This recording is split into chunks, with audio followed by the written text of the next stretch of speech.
CM Shivraj Singh का एक कथित ऑडियो वायरल होने के बाद कांग्रेस नेता सज्जन सिंह वर्मा और अजय सिंह का एक बयान सामने आया है, जिसमें उन्होंने कहा है कि भाजपा को राज्यसभा की सीटें बढ़ानी थी, इसलिए उन्होंने कमलनाथ सरकार गिरा दी। मध्य प्रदेश की सियासत में मुख्यमंत्री शिवराज सिंह चौहान की कथित वायरल ऑडियो क्लिप पर बवाल मचा हुआ है। कांग्रेस ने भोपाल में प्रेस कॉन्फ्रेंस कर कहा कि हम शुरू से ही कहते थे कि कांग्रेस सरकार अंतर्कलह से नहीं बल्कि बीजेपी के षड्यंत्र के कारण गिरी है।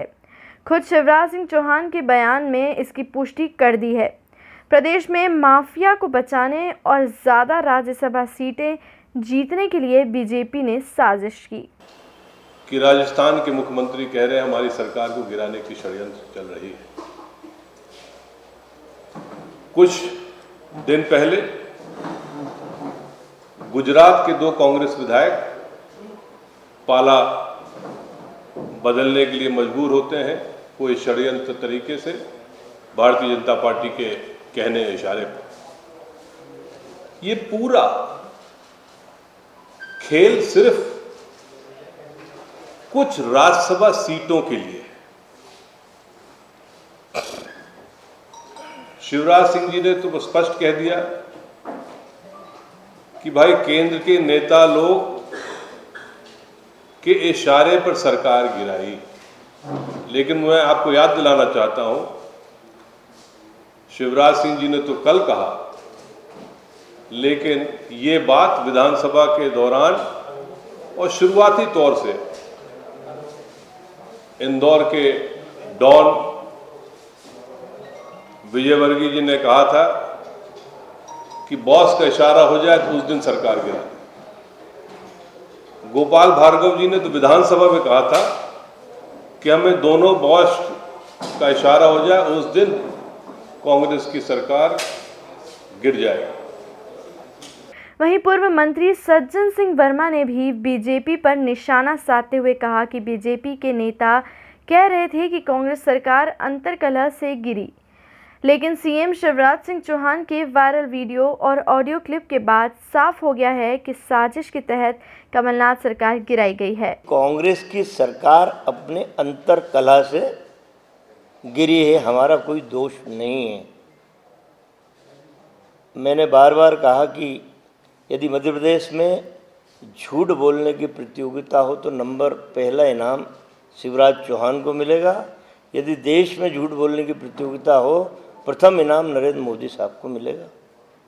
स्पष्ट स्वीकारोक्ति है इंदौर शहर में शिवराज चौहान की कि ये केंद्रीय नेतृत्व हमारा उसका इशारा था कि मध्य प्रदेश की सरकार को गिरा दो, ये बर्बाद कर देगी।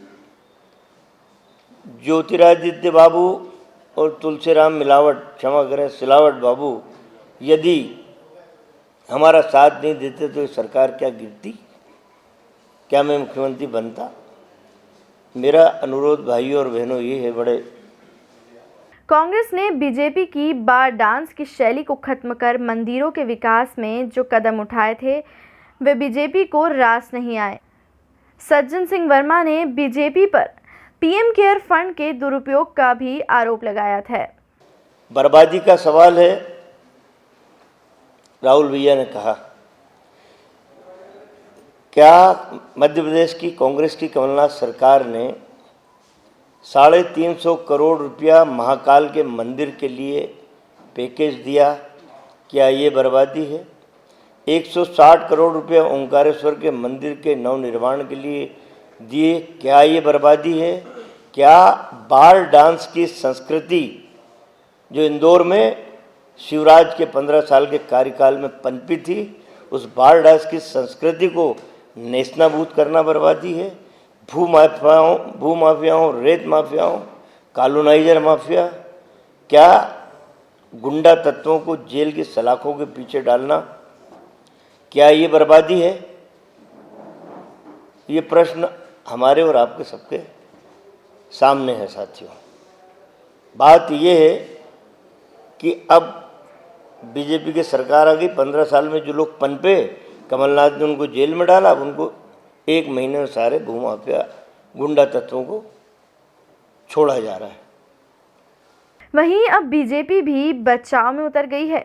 पूर्व मंत्री विश्वास सारंग ने कहा कि कांग्रेस नेता फ्रस्ट्रेशन में आ गए हैं। देखिए, कांग्रेस के नेता अब फ्रस्ट्रेशन में इस तरह की बातें कर रहे हैं। 15 महीने में कांग्रेस की सरकार ने मध्य प्रदेश का बेड़ा गर्क कर दिया। भ्रष्टाचार, भ्रष्टाचार और केवल भ्रष्टाचार। कांग्रेस के नेताओं ने जो तिथियों के बारे में बताया है, ये सुनिश्चित उन्होंने ही कर दिया कि यदि उनकी सरकार रहते हुए कांग्रेस के नेता और मुख्यमंत्री जी कोरोना की फिक्र कर देते तो मध्य प्रदेश के ये हालात नहीं होते। आज देश में 7वें नंबर पर आया है इंदौर कोरोना के मामले में, और वही इंदौर जहां मुख्यमंत्री कमलनाथ जी हीरोइनों की कमर में हाथ डालकर फोटो खिंचवा रहे थे, जाम से जाम टकराए जा रहे थे। उस दिन आईफा की तो मीटिंग हो गई, पर कोरोना संकट से निपटने की मध्य प्रदेश सरकार की कोई मीटिंग नहीं हुई। यदि उसी दिन इंदौर में कमलनाथ जी थोड़े से जग जाते, ग्लैमर की राजनीति से बाहर आ जाते, तो आज मध्य प्रदेश के हालात ये नहीं होते।